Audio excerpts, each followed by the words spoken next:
सभी को जय जिनेन्द्र। पिछले वीडियो में हमने प्रथम श्लोक का उच्चारण किस प्रकार से किया जाए इसकी ओर इस विषय में देख लिया था। अब इस वीडियो में हम देखेंगे कि प्रथम श्लोक में आखिर अर्थ क्या है, शब्दों को समझेंगे, आचार्य मांतुक महाराज के भावों को समझेंगे और आचार्य मांतुक महाराज के माध्यम से, उनकी लिखी हुई भक्ति के माध्यम से हम प्रभु के चरणों में भी स्तुति करने का प्रयास करेंगे। तो आइए देखते हैं। पहला शब्द है भक्तामर। आपने सुना होगा कि संस्कृत और हिंदी भाषा में संधि होती है। संधि का अर्थ होता है दो का मिलना। अब देखिए, दो शब्द हैं, भक्त है और अमर है। भक्त के अंतिम वर्ण का और अमर के प्रथम वर्ण का मिलना संधि कहलाता है। तो क्या हुआ, भक्तामर हुआ। यहाँ दीर्घ संधि होती है। तो भक्त और अमर दो शब्द हैं।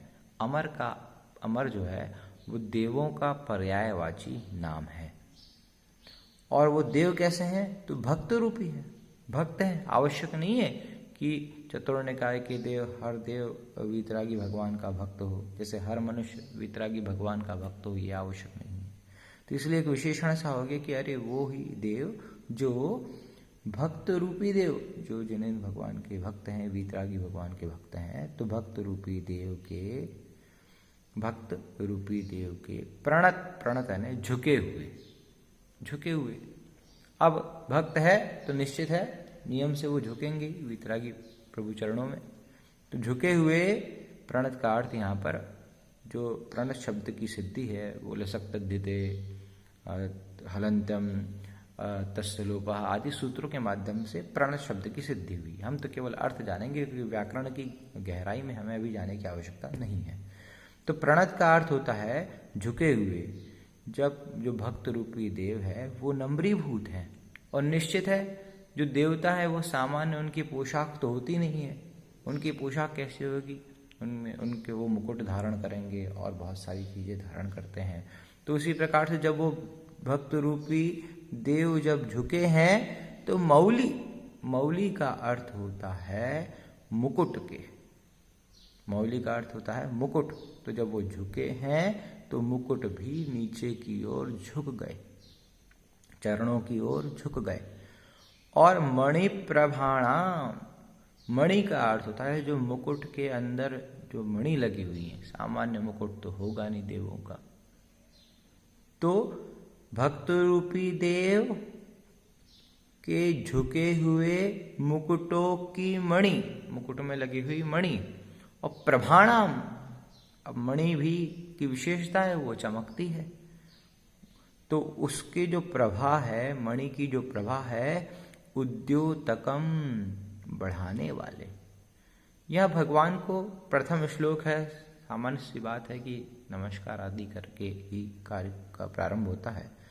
तो अब यहाँ कहते हैं कि सबसे पहली विशेषता कि भक्त रूपी देवों के झुके हुए मुकुटों की मणि की प्रभा को बढ़ाने वाले।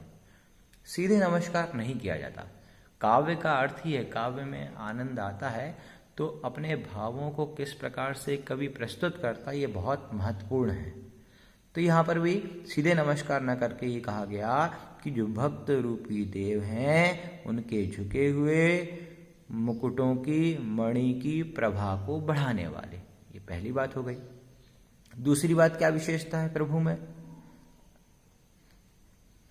एक कल्पना की गई है इसमें कि जैसे भक्त झुकता है तो उनके मुकुट भी झुक जाते हैं। और मुकुट झुकते हैं तो क्या होता है कि मुकुटों की प्रभा जो मणि है वो चरणों की ओर बढ़ती है।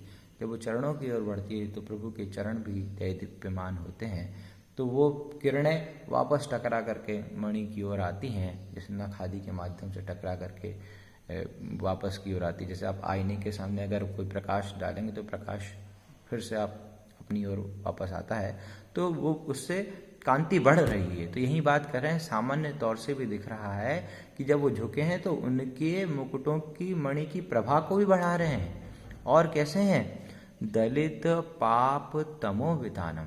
दलित मतलब नाशक है, किसके, पाप रूपी तम यानी अंधकार, सामान्य अंधकार नहीं, पाप रूपी अंधकार के वितान मैंने विस्तार को दलित यानी नाशक है।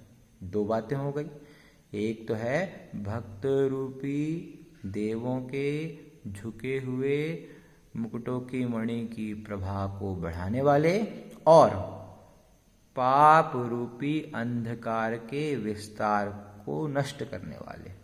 ठीक है, दलित है नाशक, पाप है पाप आप जानते हैं पुण्य और पाप की बात, तमह है अंधकार को, वितान मैंने विस्तार को, पाप रूपी अंधकार के विस्तार को दलित नाशक हैं, नष्ट करने वाले हैं।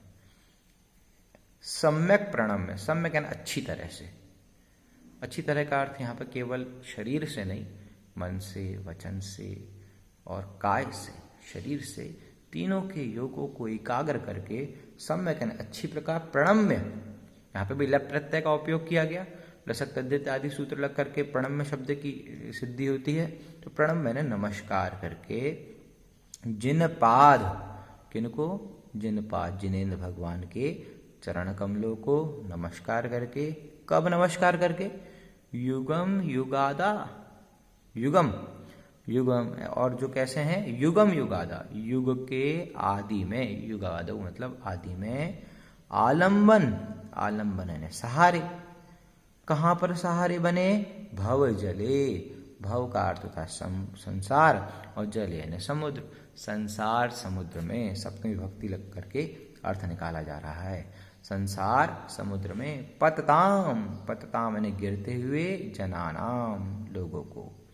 तो यहाँ पर यह अर्थ कहा गया दूसरी पंक्ति में, अच्छी प्रकार से नमस्कार करके, किसको नमस्कार करके, जिन पाद जिनेन्द्र भगवान के चरण कमलों को। और वो जिनेन्द्र भगवान के चरण कमल कैसे हैं, तो उन्होंने कहा युगम युगादा, युग के आदि में, आलंबन यानी सहारे हैं। युग के आदि में कोई सहारा नहीं था, लेकिन वो सहारा बने, किस लिए सहारा बने, भव जले, संसार रूपी समुद्र में, पतता मैंने गिरते हुए, जनाना मैंने लोगों को सहारा बने। इस प्रकार से हमने प्रथम श्लोक का शब्दों का अर्थ देख लिया। एक बार सामान्य से अर्थ देख लेते हैं। क्या हुआ, कहा पहली पंक्ति में, भक्तामर प्रणत मौली मणि प्रभाणाम उद्योतकम, भक्त रूपी देवों के, प्रणत यानी झुके हुए, मौली, मौली का अर्थ होता है मुकुट की, मणि मतलब मुकुटों की जो मणि है, प्रभाणाम, प्रभाणाम यानी जो कांति है, प्रभा है, उद्योतक मैंने बढ़ाने वाले। पहली विशेषता कि भक्त रूपी देवों के झुके हुए मुकुटों की मणि की प्रभा को बढ़ाने वाले। दूसरी विशेषता, दलित पाप तमोवितानम, दलित यानी नाशक हैं, पाप तमोवितानम, पाप रूपी तमह यानी अंधकार और वितानम यानी विस्तार को। तो दूसरी विशेषता हो गई, पाप रूपी अंधकार के विस्तार के नाशक हैं।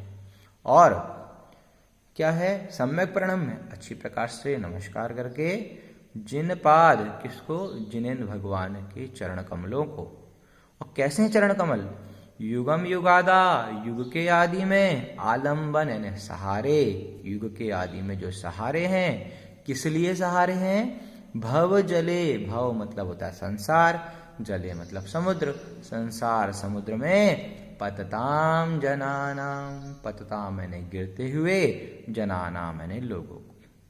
तो अर्थात ये आप समझ जाएंगे, भाव है श्री चरणों में कि हे भगवान, आप देवों के मुकुटों की मणि की प्रभा को बढ़ाने वाले हैं, पाप रूपी अंधकार के विस्तार के नाशक हैं। और कैसे हैं आप, तो हे भगवान, आपके चरण कमल युग के आदि में हम सभी के लिए सहारे हैं। कहाँ सहारे बने, भवजले संसार समुद्र में, किसके लिए सहारे बने, पतताम जनानाम, तो गिरते हुए लोगों के लिए सहारे बने। इन्हीं भावों के साथ हम श्री चरणों में, आदिनाथ भगवान के चरणों में नमस्कार करते हैं। और आज के लिए इतना ही। सभी को जय जिनेन्द्र।